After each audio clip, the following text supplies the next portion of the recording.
국민 여러분, 안녕하세요. 대한민국 대표 정치 전문 플랫폼 한국정치TV입니다. 더불어민주당의 김용민 의원이 국회가 통과시킨 법안에 대한 대통령의 제2요구권을 제한하는 법 개정안을 발의해 논란이 벌어지고 있습니다.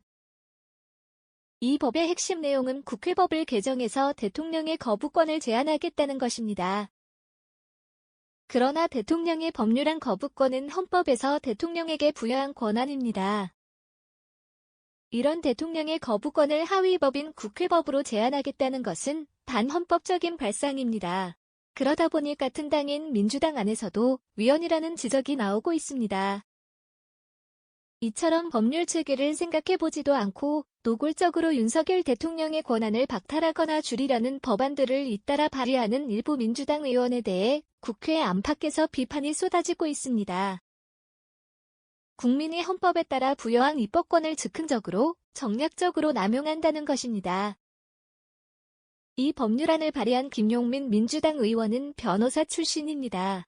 당연히 자기가 발의하려는 법률안이 헌법에 위반될 소지가 있다는 것을 알만한 사람입니다. 그럼에도 불구하고 김용민 의원은 지난 5월 17일 대통령이 이해충돌 여지가 있을 경우 거부권을 행사할 수 없도록 하는 법 개정안을 대표 발의했습니다. 이 법률안에 민주당의 황운하, 민영배, 최강욱 의원 등이 대거 공동 발의자로 이름을 올렸습니다. 이 의원들은 모두 이재명 민주당 대표를 중심으로 모여있는 철험회 멤버들입니다. 김용민 의원 역시 철험의 멤버입니다. 이에 대해 민주당의 강경파 모임인 철험회가 최근 민주당이 강행 처리한 김건희 여사 특검법에 대한 윤석열 대통령의 거부권 행사를 막기 위해 이런 법률안을 발의한 것이 아니냐는 해석이 나오고 있습니다.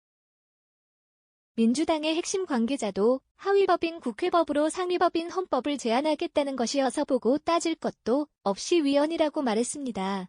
그러면서 당과 상의 없이 낸 법안이라고 밝혔습니다. 그렇지만 꼭 그런 것만도 아니지 않느냐는 의견도 나오고 있습니다.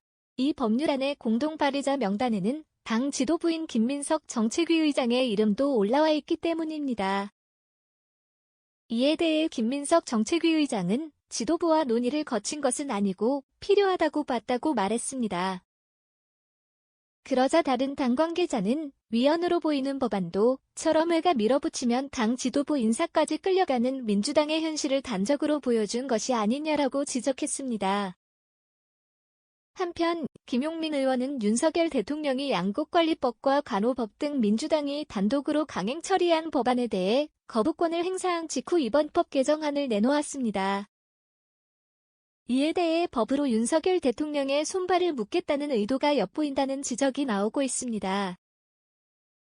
지금까지 대한민국 대표 정치 전문 플랫폼 한국정치TV였습니다.